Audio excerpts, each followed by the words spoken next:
Hello दोस्तों, कैसे हैं आप सब। आज के वीडियो में हम पढ़ेंगे डेलेपिन अमीन सिंथेसिस। तो इस रिएक्शन में क्या होता है कि एक अल्काइल हैलाइड से बनता है एक primary amine in presence of HMTA। ठीक है, तो अभी HMTA क्या होता है? ये होता है हेक्सामेथिलीन टेट्रा अमीन। हेक्सामेथिलीन यानी 6 CH2 ग्रुप्स और टेट्रा अमीन 4 अमीन ग्रुप्स। तो अमीन के लिए अमीन का जो नाइट्रोजन है उसको हम लेंगे, तो 6 मेथिलीन और 4 नाइट्रोजन है यहाँ पर। ठीक है, ये वाला देखो, ये है इसका स्ट्रक्चर। यहाँ पर देखो 4 नाइट्रोजन है और यहाँ पर ये कौन से फॉर्म में है? ये है टर्शियरी अमीन के फॉर्म में। ठीक है, तो 4 अमीन हो गए टेट्रा अमीन। और आप देखेंगे कि हेक्सामेथिलीन कहाँ से आया? 1 2 3 4 5 6, 6 मेथिलीन ग्रुप, 6 यहाँ पर CH2 ग्रुप्स हैं। ठीक है, तो 4 यहाँ पर अमीन ग्रुप्स हैं टर्शियरी अमीन, और 6 यहाँ पर क्या है? CH2 groups. ठीक है, तो इसकी वजह से इसको हम बोलेंगे हेक्सामेथिलीन टेट्रा अमीन यानी HMTA। तो इसको हम यूरोट्रोपिन भी बोल सकते हैं, क्योंकि इसका जो है यूज होता है मेडिसिन में टू ट्रीट यूरिन इन्फेक्शन। तो 1357 टेट्रा आजा आडमेंटन होता है इस कंपाउंड का IUPAC नेम। ठीक है, तो मेन पॉइंट्स क्या है? पहली बात तो इसमें यूरोट्रोपिन यूज होता है, ये वाली मॉलिक्यूल। उसके बाद RH से RNH2 बनता है, यानी अल्काइल हैलाइड से अमीन बनता है। उसके बाद यहाँ पर होता है SN2 रिएक्शन, और होता है स्टीरियोकेमिस्ट्री का इन्वर्सन। ठीक है, यहाँ पर देखो एबोव द प्लेन से ये एक्स्ट्रा, यहाँ पर NH2 जो है वो बिलो द प्लेन से, इसीलिए यहाँ पर स्टीरियोकेमिस्ट्री का इन्वर्सन हुआ है। अब चलो इसका मैकेनिज्म देखते हैं। तो देखो, सबसे पहले ये लिया हमने HMTA मॉलिक्यूल। यहाँ पर जो 4 नाइट्रोजन है उनके पास क्या है? Lone pairs. ठीक है, तो एक नाइट्रोजन हम लेंगे, इसके लोन पेयर को अटैक करवा देंगे यहाँ पर, और ये बॉन्ड टूट जाएगा, ये X निकल जाएगी, और ये देखो इस प्रकार की मॉलिक्यूल बन गई। अब ये नाइट्रोजन ने बनाए हैं 4 बॉन्ड, जिसकी वजह से इसके ऊपर है क्या? Positive charge. उसके पास वाले नाइट्रोजन के ऊपर है लोन पेयर। ये बॉन्ड यहाँ शिफ्ट होंगे, यहाँ पर होगा डबल बॉन्ड, ये बॉन्ड यहाँ पर टूट जाएगा, और नाइट्रोजन की ये पॉजिटिव चार्ज जो है वो न्यूट्रल हो जाएगी, और यहाँ पर आ गया हमारा डबल बॉन्ड। अब ये है CH2 डबल बॉन्ड N+। तो ये जो CH2 पोजीशन है ये है हमारी इलेक्ट्रोफिलिक पोजीशन। अब आएगा वाटर मॉलिक्यूल। वाटर मॉलिक्यूल के लोन पेयर जो है वो अटैक करेंगे कहाँ? इस CH2 पे, और ये जो डबल बॉन्ड है इसको यहाँ शिफ्ट करेंगे नाइट्रोजन पे। जो लोन पेयर है, नाइट्रोजन पे जो पॉजिटिव चार्ज है वो न्यूट्रलाइज हो जाएगा। अब देखो, इस नाइट्रोजन के लोन पेयर क्या करेंगे? H+ पे अटैक करवा देंगे इसको, और यहाँ पर NH+ हो गया। अब OH पे है लोन पेयर्स, ये यहाँ शिफ्ट होगा, ये यहाँ शिफ्ट होगा, और ये ओवरऑल ये वाली जो बॉन्ड है वो टूट गई है। ठीक है, पहले देखो ये वाली बॉन्ड थी, अब यहाँ पर ये वाली बॉन्ड नहीं है। ठीक है, उसके बाद क्या होगा? अब क्या होगा? ये जो नाइट्रोजन है जो कि इस कार्बन से अटैच्ड है, वो क्या करेगा? H+ पे अटैक करेगा, जिसकी वजह से यहाँ पर NH+ हो जाएगा।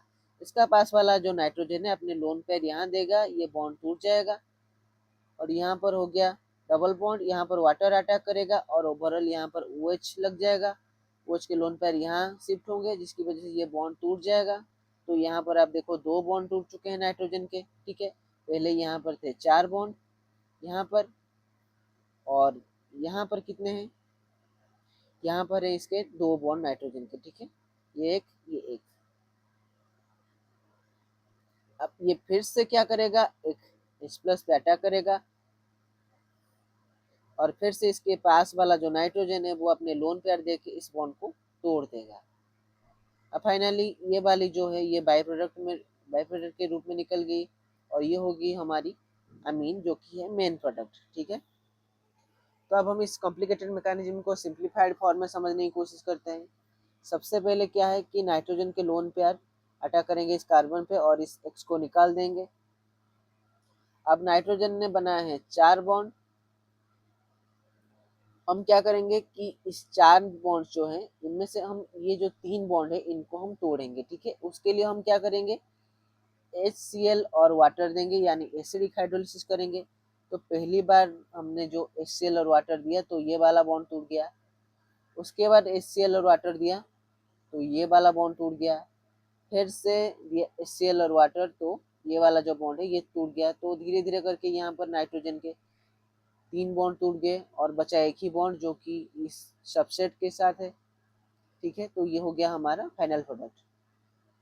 तो मैकेनिज्म आपको याद रखने की नीड नहीं है, आपको सिंपली क्या करना है कि इन एग्जाम्पल्स को देखना है, इसमें जिस तरीके से किया गया है उस तरीके से क्वेश्चंस को सॉल्व करना है। ठीक है, तो आपको क्या करना है कि देखो यहाँ पर देखो पहला एग्जाम्पल है, यहाँ पर ये वाला जो सबस्ट्रेट है मैंने यहाँ पर येलो में इस ब्रोमीन को दिखाया है, यहाँ पर ग्रीन में दिखाया है यहाँ पर इस NH2 को।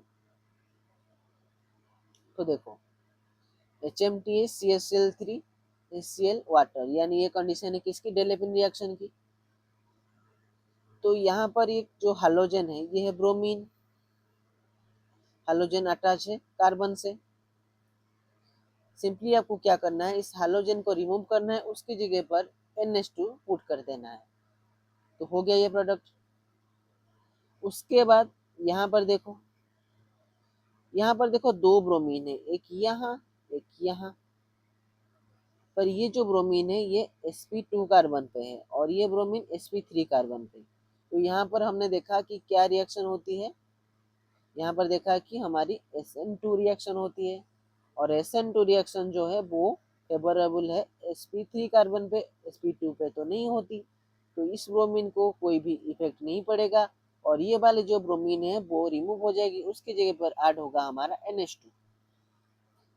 एग्जाम्पल नंबर 3, यहाँ पर भी देखो ये वाली ब्रोमीन जो है ये sp2 कार्बन पे है और ये वाली ब्रोमीन sp3 कार्बन पे है। ठीक है, तो sp3 वाली ब्रोमीन जो है वो रिमूव होगी, उसकी जगह पर NH2 लग जाएगा। चौथा एग्जाम्पल यहाँ पर देखो, यहाँ पर ये sp2 वाली ब्रोमीन, ये sp3 वाली ब्रोमीन और ये sp3 वाली जो ब्रोमीन है वो होगी हमारी रिमूव और उसकी जगह पर अटैच होगा NH2। उसके बाद एग्जाम्पल नंबर 5, यहाँ पर ब्रोमीन नहीं, यहाँ पर है क्लोरीन। क्लोरीन भी एक हैलोजन है, तो क्लोरीन का रिप्लेसमेंट होगा, उसकी जगह पर लगेगा NH2। और जबकि यहाँ पर क्लोरीन है एबव द प्लेन, हम क्या करेंगे इसको बिलो द प्लेन से अटैच कराएंगे NH2 की। ठीक है, तो हो गया हमारा इन्वर्सन। तो सिर्फ इतना ही करना है आपको। आज के वीडियो में बस इतना ही, मिलेंगे अगले वीडियो में।